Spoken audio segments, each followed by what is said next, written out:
بسم الله والصلاة والسلام على رسول الله وعلى آله وصحبه ومن والاه. هذه رسالة من رسائل الإمام جلال الدين عبد الرحمن السيوطي رحمه الله، والمعنونة الأجر الجزل في الغزل.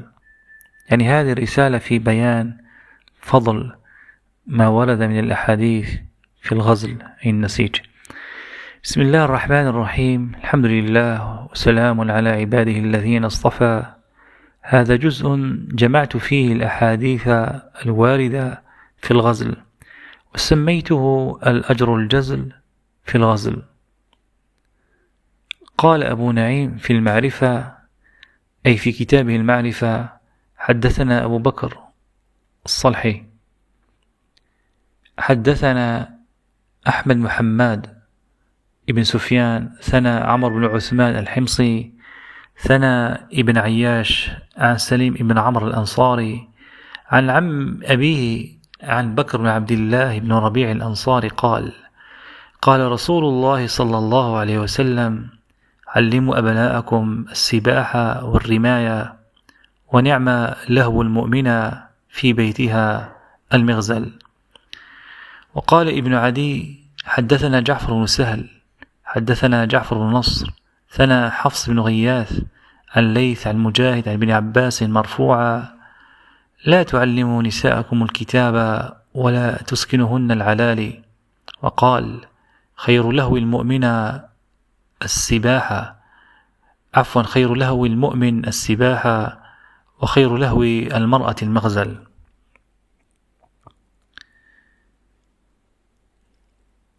قال الديلمي: أخبرنا أبو علي الحداد عن أبي نعيم الحافظ عن أبي بكر بن عمر بن محمد عن السري بن سهل عن عبد الله بن أحمد بن الجصاص عن زيد بن عمرو القنوي عن أحمد بن الحارث الغساني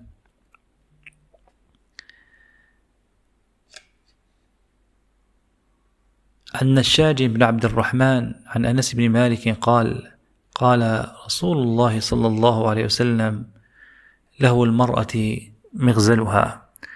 وقال ابن عساكر: أخبرنا أبو محمد بن الأكفاني، أخبرنا أبو الحسن أحمد بن أبي الحديد، أخبرنا أبو محمد بن أبي نصر، أخبرنا أبو علي بن عبد السلام بن أحمد بن محمد بن الحارث القرشي، تحويل للسند.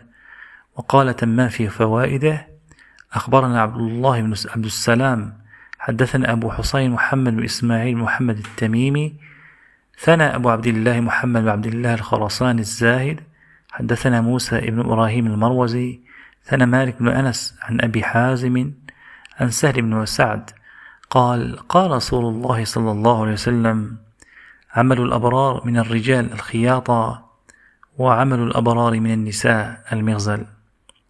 وقال الخطيب: أخبرنا الحسين محمد الخلال، أخبرنا علي بن عمر الحافظ، ثنى إسماعيل بن عباس بن مهران، ثنى عباد بن الوليد، ثنى سلم بن المغيرة، ثنى أبو داود النخعي عن أبي حازم عن سهل بن سعد قال: قال رسول الله صلى الله عليه وسلم: عمل الأبرار من رجال أمتي الخياطة، وعمل الأبرار من النساء المغزل.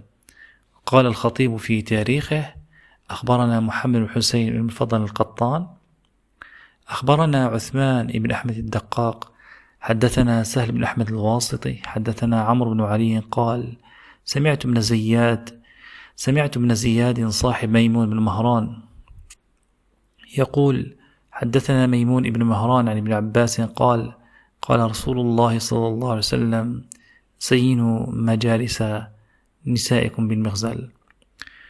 وأخرج ابن عساكر عن محمد بن بكار السكسكي، ثنى موسى بن أبي عوف، حدثنا النفيري، حدثنا زياد أبو السكن قال: دخلت على أم سلمة وبيدها مغزل تغزل به، فقلت: كلما أتيتك وجدت في يدك مغزلا. فقالت: إنه يطرد الشيطان